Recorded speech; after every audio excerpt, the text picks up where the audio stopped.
for Operation Care runs until 11:59 tonight. Anyone planning to attend a Super Bowl event where alcohol is going to be served is advised to designate a sober driver in advance, of course, tonight and any day. A man is hospitalized in temporary serious condition after being shot while walking down the street in Detroit.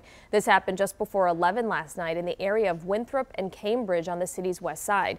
Now, police tell us the 38-year-old victim had just left his home and was walking to a nearby gas station at West 7 Mile in Greenfield when he heard a shot and then felt pain. The shooter got away. At this point, it's not clear if the man was targeted or if this was a random shooting. The governor of Virginia now says it was not him in that racist yearbook picture, but now a second yearbook photo of Governor Ralph Northam is being made public. That includes a racist nickname in a caption. As ABC's Zachary Quiche reports, Northam is refusing to step down, even as multiple lawmakers call for his resignation. Virginia Governor Ralph Northam rejecting the growing calls for him to step down. I took an oath to uphold this office and serve the people of this Commonwealth to the best of my ability. As long as I believe I can effectively fulfill that task, I intend to continue doing the business of Virginia. Calls for his resignation began after this photo of Northam's medical school yearbook page in 1984 surfaced, showing two people, one in blackface and the other in a KKK robe. After initially apologizing for the photo, he now says it's not him, adding he would remember it because he had worn shoe polish in a dance contest in 1984, dressing up as Michael Jackson. When I was confronted with the images yesterday, I was appalled that they appeared on my page, but I believe then and now that I am not either of the people in that photo. Virginia's Lieutenant Governor Justin Fairfax breaking his silence on the issue, calling the photo a searing reminder of the modern legacy of our nation's original sin. But he stopped short of saying Northam should step down. Still, many are calling for his resignation. House Speaker Nancy Pelosi calling on Northam to do the right thing so that the people of Virginia can heal and move on. A second photo of Northam then emerged from Virginia Military Institute in 1981, a racial slur listed as his nickname. He says two individuals at VMI gave him that name. I don't know their motives or intent, and it ended up in the yearbook, and I regret that. The nickname appears in his college yearbook. The governor admits it was something he was called, but claims he doesn't know why, saying you'd have to ask the other students. Zachary Quiche, ABC News, Richmond, Virginia. The battle over the border wall continues, and Congress just has 12 days left to reach a deal and avoid another government shutdown. President Trump says he may still declare a national emergency, but some members of his own party don't agree. According to the Washington Post, Senate Majority Leader Mitch McConnell told the president that Congress may pass a resolution disapproving of any decision to declare a national emergency. That could force the president to use his veto power for the first time. I'm for whatever works, which means avoiding a shutdown and avoiding the president feeling he should declare a national emergency. A White House official said that the president will offer a bipartisan solution to immigration during his State of the Union address on Tuesday. There's no word whether that proposal will include funding for a border wall. Here at home, Democrats in Michigan have a new leader. Lavora Barnes has been elected as the leader of the state party. The announcement came Saturday during a Democratic convention at Cobo Center. Barnes has been the party's chief operating officer in Michigan for more than 3 years. She also served on former President Barack Obama's re-election campaign and was a deputy clerk in Oakland County. 8:11 is the time right now, and we're talking about the weather. We're hearing the drips, right? We are. The snow's going away. It is melting. It is melting pretty quickly, too. That quick thaw. Temperatures well into the 40s, as you can see here today. And dare we say closer even to 50 tomorrow. How long this warm-up lasts in your 7-day. Also this morning, it was down to the wire as Michigan State lost to Indiana in overtime.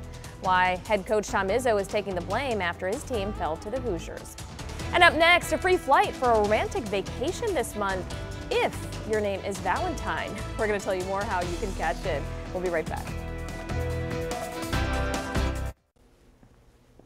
Well, one airline is offering free flights to Iceland this Valentine's Day, but there is a catch, as there always is. Your name has to be Valentine. WOW Air, which is headquartered in Reykjavik, says it's offering flights from Detroit Metro Airport and 3 other cities in the U.S. to people with that name. It can be the first name or the last name, and they can also bring a guest.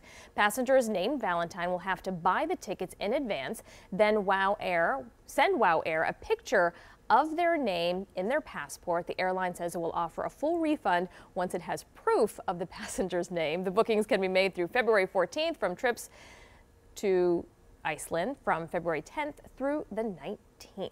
Wow, that's a bargain. That is a bargain. It's a tough go. I wonder how many first and last name. And do you think they're Valentine? all Valentine babies? I don't know if their first names maybe. Their first the last names, names, of course, right? Yeah, aren't going to be affected, but who knows? Who knows? All right, well, turning now to the forecast, a live look over Mount Clemens on this Super Bowl Sunday. Off to a really mild start compared to what we've had in the past, but you can see perhaps they're even under that banner. The roads are wet because we've got melting going on, right? We do, and it's dreary, isn't it? Kind of gray day. It is. With the warmer temperatures, the melting snow, we get that layer of yuck, that fog that just sort of looms over us at times as we go through the day today. Even going into tonight, I anticipate that fog to be even denser, even thicker by tomorrow morning as we're working our way through this snowpack. But temperatures, they just keep going up. We're well into the 40s today and tomorrow. And then we'll be tracking rain. Behind that rain, even a wintry mix for midweek. So there are some big changes. Looking at the fog situation, not terrible, but we're seeing about 3-mile visibility when you start to zoom in closer into Wayne County. So Inkster, Taylor, Melvindale, River Rouge, Dearborn, you're all seeing again that fog. Visibility between 3 and 4 miles. City Airport reporting 5-mile visibility. So again, not too bad. 38 degrees in Pontiac, 36 in Ann Arbor. We're at 38 degrees in Monroe. Look at the huge temperature jump from yesterday. We just keep tacking it on here. 26 degrees milder in Ann Arbor than yesterday. 24 milder degrees today than what we were at yesterday morning at this time. And our temperatures continue to climb into the 40s by the afternoon. 41 by noon, low 40s by 1 o'clock. There's a little bit of rain again contributing to some of that haze and fog out there. We're seeing a lot of that light rain near and north of Pontiac. So the cutoff about M59, zooming in closer so you can get a better look near Highland. So just east of Highland, Waterford, a little bit of light rain, Lake Orion over down toward Rochester Hills as well. Very spotty, nothing organized, nothing real substantial until we get to tomorrow. So we're kind of flying through the day here with the clouds, the fog. Tomorrow morning, we're certainly going to start with that fog as well. Mild temperatures again tomorrow. A few spotty showers develop as the morning wears on, especially by noon or so. Stopped it here by 2 o'clock. The showers a little bit further east than west. So anywhere from Howell to Pontiac to Mount Clemens dealing with the rain. I anticipate this to become more widespread as we work our way into the afternoon and evening. This is 5 o'clock, so the evening drive likely affected, likely slower just because of the rain. It's not going to be a tremendous amount of rain. As a matter of fact, most areas are going to be reported about a 10 to a quarter inch from Lapeer to Capac to Port Huron, just over a 1/10 of an inch, closer to maybe a 1/4 of an inch toward Warren, the downtown area. So it's not real heavy rain, but of course combined with the melting, we're going to have some standing water, and you can see that from Tecumseh down toward Dundee as well. Today, our temperature 47 for a high, so certainly milder. That's the big story. Down to 38. 19 is an average low, so we are mild for February. Upper 40s near 50 on Monday. We take that downward slide on Tuesday, but dry. Wednesday morning, that's when we could get it. That mix of maybe some onset of some snow, freezing rain, something we're really going to have to watch closely. Wow, up and down. All right, Hallie, thank you. Well, the Michigan State Spartans went to overtime against Indiana, but couldn't get the job done. As Kyle Bogie explains, head coach Tom Izzo is taking the blame. The 6th-ranked Michigan State Spartans in sole possession of first place in the Big Ten Conference, playing host to ESPN College Game Day on Saturday, and an Indiana team that had lost 7 straight heading into the Breslin Center. Late first half, what a pass here by Cassius Winston in transition. Aaron Henry throwing it down with some purpose. Second half now, though, Indiana hanging around. Alami Durham giving the Hoosiers the lead, tied at 66 now in the final seconds of regulation. Terrible look for Romeo Langford as we head to overtime. And in OT, great play drawn up here by Tom Izzo as Winston cuts the Indiana lead to just 1. And look at the hustle here by Kyle Ahrens, knocking it off Indiana to give the Spartans the ball. One last chance here, down 2. Winston gets his shot blocked by Justin Smith. and the Hoosiers steal one, 79-75. We just couldn't get the ball in the basket, and that's what really kind of hurt us. Also, they were hitting a lot of big shots too, and that usually doesn't happen when teams are playing away. So they played tough, they played confident. I didn't do a very good job getting my team ready to play, and I knew it the way we practiced this week. I told them, and so that should fall on me, not them. Red Wings in Ottawa Saturday night on a back-to-back, looking to make it 3 wins in a row. Prior to the game, Jeff Blashill confirming Dylan Larkin going to be out 1 to 2 weeks with an oblique strain. So Detroit shorthanded in this one. Against the Senators, though, it didn't matter. The Wings strike early. The hero in Friday's win over the Leafs, Danny DeKeyser scoring his 3rd of the year. Now less than 40 seconds later, a pretty setup here going the other way, a 2-on-1 as Darren Helm was able to finish it. That's how this one would actually end. The Wings get it done in Ottawa 2-0. Jonathan Bernier, huge, earning his 17th career shutout. I'm Kyle Bogey. That'll do it for your morning sports. Enjoy Super Bowl Sunday. Thank you, Kyle. You too. Coming up next on Action News this morning, he likes sports and animals, and he's looking for a loving family he can call his own forever. We're going to introduce you to Brandon and our Grant Me Hope report. You're watching 7 Action News on this Sunday morning. Children in foster care age out of the system when they reach 18, but we are working to raise awareness of those who are waiting to be adopted before they reach that birthday. Here's Alicia Smith with today's Grant Me Hope report. All of the kids that we feature through these videos provided by the nonprofit group Grant Me Hope are not giving up hope. They're ready and waiting to be adopted. One young man likes horses, working on cars, and traveling. Here's Brendan. My name is Brendan. I like to play baseball. I like to hike, ride bikes, go hunting, fishing. I like to talk a lot. I'm not that quiet. I'm very trustworthy with a lot of stuff. I personally really love animals, definitely when it comes to horses, because I like to show horses and take them to fair. My horse's name is Skeeter. I've been trying to work with him, trying to build his fat to muscle. One thing I love about my horse, he's like my old horse, kind of friendly and knows when you're feeling down. I want to be an auto mechanic or a welder because I grew up a lot working on cars and welding things together, so I'm going to try and get a job in auto mechanic or welding. I'm looking for a family, and a proper family that live out in the country, and I would also love to be able to go visit Tennessee because it's a beautiful view down there. I want some siblings, but not a lot, because I don't want to feel like an only child and not having anybody else to talk to or play with. Basically what I want to do with the family, be able to go bowling, swimming,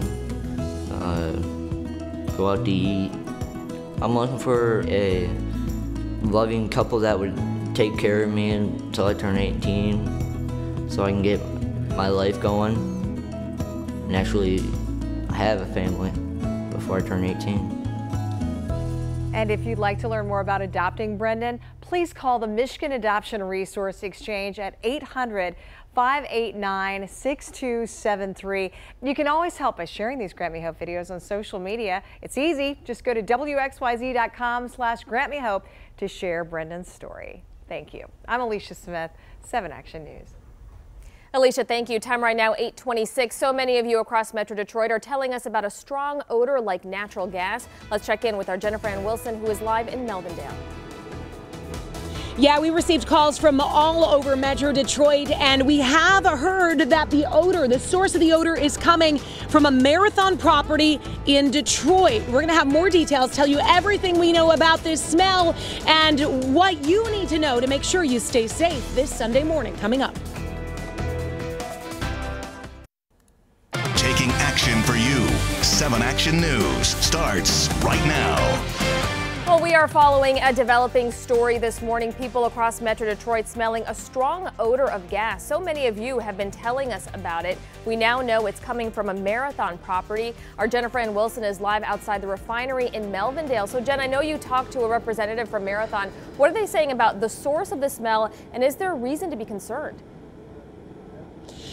Well, there's a lot that they aren't revealing yet, and perhaps this media relations person didn't know. He did say he could confirm that the source of the smell is coming from the Marathon properties here in Detroit, and he also said that they are actively working on trying to contain it, that is their main focus right now. But of course, when you smell an odor that strong and it is so pervasive, and you can smell it in Highland Park and Clinton Township and St. Clair Shores, up in Macomb, and all of these other places. Taylor, I just got a message that somebody in Taylor, when you can smell it that far and that wide, there's a lot of concern about health. So when I did get a chance to speak to this representative from Marathon about exactly what's happening, I asked him, are you sure? Is there any precautions that we should be taking to make sure that we aren't in danger? And what precautions are you taking? And here's what he said.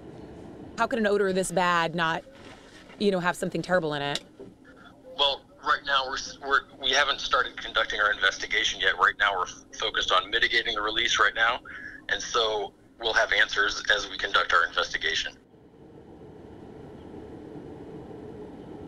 Okay, so that was a small part of a conversation, actually. He had also said in a part of that phone conversation that they had deployed sensors throughout the area and that those sensors are meant to detect dangerous chemicals in the air. He said that so far they have not detected any dangerous chemicals in the air. So that is potentially good news that they have not detected anything dangerous. But he says they are still trying to get it under control, whatever this leak is. They have contacted the Department of Environmental Quality. They are working with Homeland Security, with Michigan State Police, with the fire department. All hands are on deck here. They are going to be conducting a meeting as well, and hopefully they'll be revealing a little more information to us soon about exactly what is happening, how it happened, and how it impacts us. We are smelling something here on site, and I just did a Facebook Live where I was getting messages and comments. Some people saying, one woman says that she's getting a headache because the smell is so strong where she is. So even if there isn't necessarily a deadly chemical in the air, thank goodness, you could be experiencing something from smelling something so strong. So I would definitely advise, if you don't have to be out and smelling this smell, that you don't. Reporting live here, I'm Jennifer Ann Wilson. Back to you. Yeah, certainly good advice there, Jen. Thank you. And, she was talking about some of the cities where we've received calls and messages from Facebook. And we actually just took a call in the newsroom from somebody who said that they were smelling a really strong odor in Lexington. And you were saying it's in Sanilac County. That is a ways away. So, yeah, it's we have a southwest wind. So a south to southwest wind. It certainly could be carrying that odor from the south up to the north. And we're kind of zooming in right now on Melvindale. You see Dearborn to the north, and then there's downtown Detroit. As south to southwest wind 11 miles per hour. We're not noticing any stronger gusts, but anywhere from 10 to 15 mile per hour winds is what we're facing. And again, that may just kind of carry some of that odor if in fact it's coming from that plant in Melvindale. So something that Jennifer Ann, of course, is staying on top of, and we'll let you know when we discover anything. But temperature wise, and really the weather story of the day, the fact that our temperatures are rising, a lot of melting out there. 36 degrees in Ann Arbor, 37 downtown. We even see some 40s out there, 43 degrees in Howell at this point, and Pontiac in the upper 30s. So these temperatures far above our daytime average, and this is where we're starting. We do have some fog out there right now. I'm finding some of that denser fog, 2-mile visibility in Grosse Ile, 3-mile visibility at Metro. You can see Taylor there, and this is also in the Melvindale area, River Rouge, Dearborn, all kind of dealing with the clouds. And it is going to be one of those gray days, areas of fog and drizzle, and we're seeing some of that rain following I-69 up toward Flint into Lapeer. Spotty rain showers also through Oakland County. Our temperatures rising well into the 40s today and tomorrow, but it doesn't last all that long. We'll talk about when those temperatures crash in your 7-day. One person was hurt last night when a house exploded in Pontiac. Again, this happened last night. There was an explosion. It's not clear exactly what caused it. This is what a neighbor told us he heard.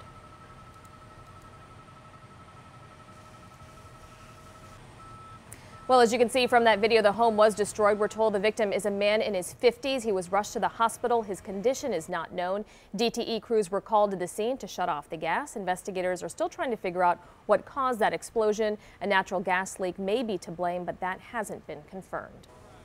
We are learning more about the impact of General Motors' restructuring plan this morning. 5 GM factories are set to close this year, including 2 here in Michigan. Economists are now saying the impact will be felt beyond those 5 plants. That's because thousands of jobs at auto parts suppliers in the U.S. are now at stake. At GM alone, more than 14,000 workers are expected to be laid off. That includes 4,000 white-collar employees. They're expected to receive pink slips tomorrow. 8:35 right now, kickoff for Super Bowl 53. Oh, just a few hours away. Right here is a live look at Mercedes-Benz Stadium in Atlanta, where the Patriots and the Rams will play for the championship. As CNN's Oscar Jimenez explains, some fans headed to the game are already winners. Let's go, Pats, baby! Woo! If there was ever any doubt, Super Bowl weekend is here. Fans flooding in from across the country this weekend to support their team. 2 of them are especially grateful to be in Atlanta. Kristen and Stuart Close donated money to an American Cancer Society sweepstakes and were picked as winners to go to the big game, walk the field, and even meet halftime performers Maroon 5. That brought me to tears. Walking into that stadium, I've never seen anything like it.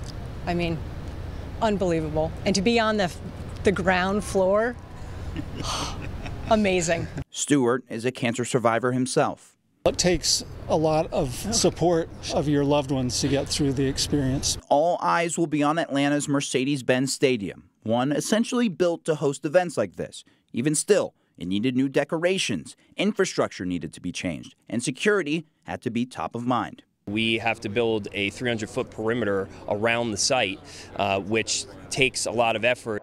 For fans, come Sunday, the focus is going to be on football. This is as big as it gets. I want to see the game. That's going to be an awesome experience. All of it, part of the countdown to kickoff. 2 teams show up, but only one emerges as champion.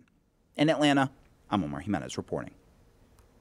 Still to come on Action News, getting a single father back on the road, how a car dealership helped, and the role his family played in getting some new wheels. Up next, becoming a doctor for a day, what kids got to learn from Wayne State University medical students. You're watching 7 Action News on this Sunday morning. More than 150 kids from Metro Detroit got to be a doctor for a day at Wayne State. Medical students showed kids around the school Saturday and talked to them about healthy eating and exercise. It was part of WSU's Reach Out to Youth program. Organizers say the opportunity was a valuable experience to show kids the kinds of careers that are available. The program was started by Wayne State graduates 30 years ago and has been held ever since. A dad in Virginia just received a huge gift from a complete stranger. Jesse Walling is a single father with type 1 diabetes who recently hurt himself when he fell off of a ladder at work. Getting around was also a struggle because he kept putting money into a car that kept breaking down. So when Jesse's mom heard about a contest to win a free car, she entered her son's name, and guess what? He won. He is now the proud owner of a Kia Soul hatchback. Jeff Wine owns the dealership that gave away that car. We wanted to do something that can give back to help somebody in need. He wants to do stuff with his daughter. I've got 3 kids of my own, so I know how important it is to be able to take your kids somewhere. Wine's dealership gives 1 car away every month as a way of giving back to the community. Jesse was selected out of 400 applications to win that car. Congratulations to him. Well, tonight's big game isn't just about the game, it is also about the food. And we have a last-minute idea for you. The culinary director from Adel Merkel Restaurants is here making some short rib tacos. Hey there, Craig. You're watching 7 Action News this morning.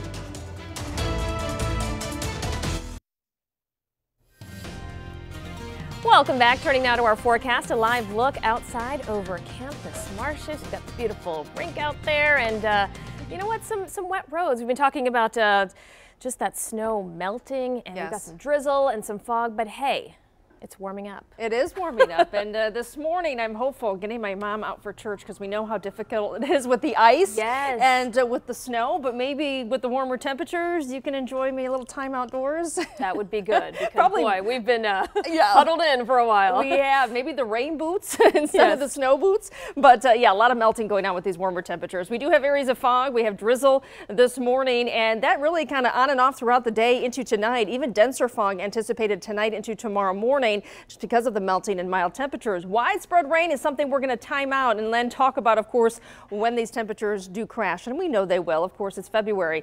And we do have that fog around, and we've been kind of zooming into, especially Wayne County, where we're seeing a little bit denser fog, and that's traveling 75. You can see from Woodhaven near Taylor, River Rouge, City Airport, 5-mile visibility, Metro 3, Inkster. You're also noticing some fog this morning. 38 degrees in Pontiac, 37 downtown, 36 degrees in Ann Arbor. So our temperatures above freezing. Air temperatures are mild. The ground's still kind of cold.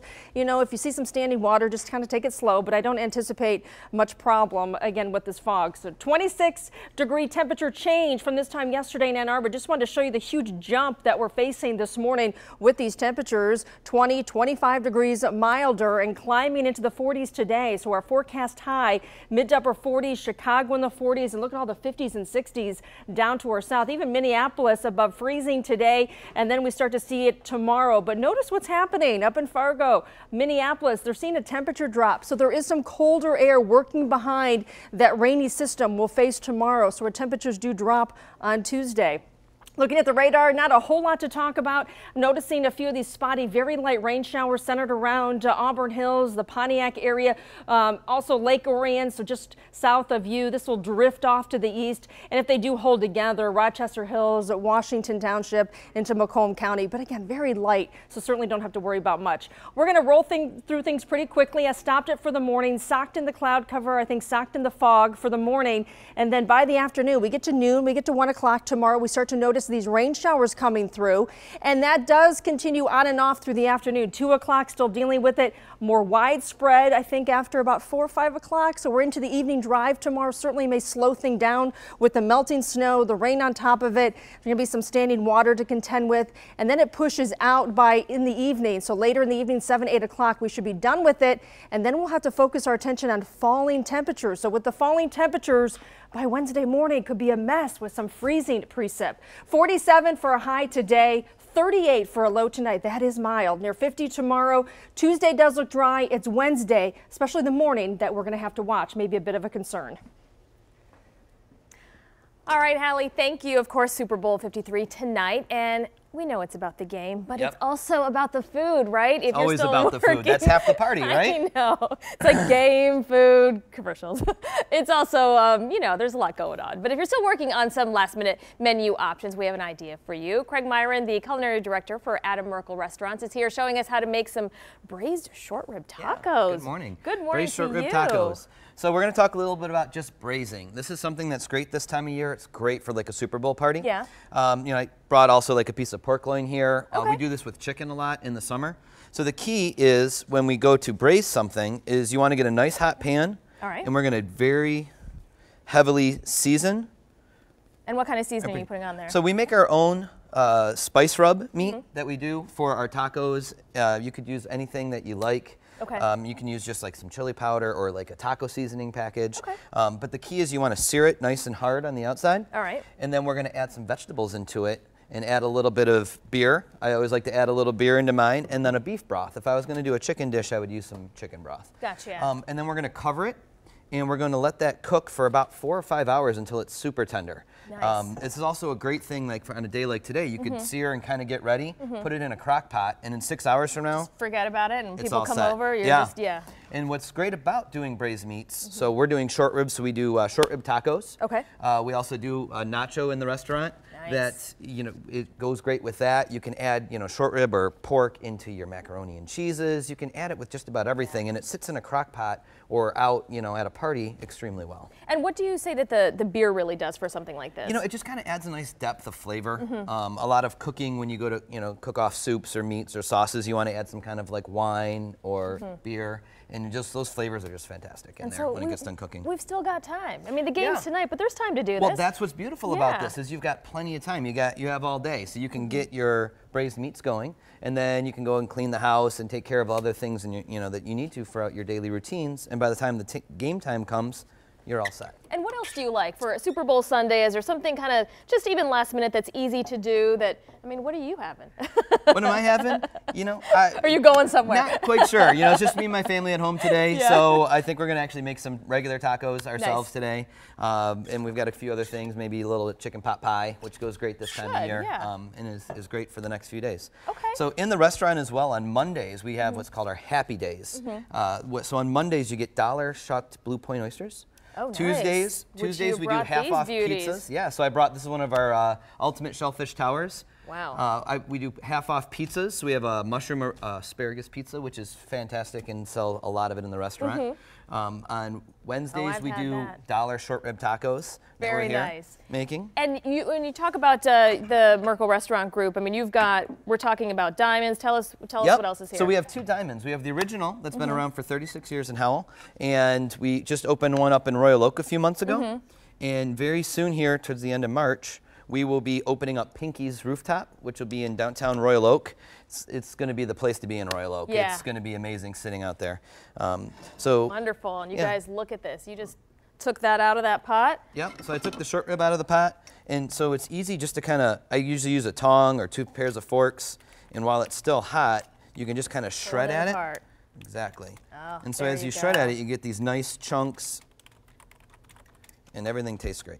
Very good. And I know you brought your world famous carrot cake Can't over go wrong there. without the company carrot cake as well. So. I know. I've got sticky fingers when it comes to the carrot cake. Thank you so much, Craig. And we're going to have more information and the recipe for the tacos on our website, WXYZ.com. Stay with us. We'll be right back.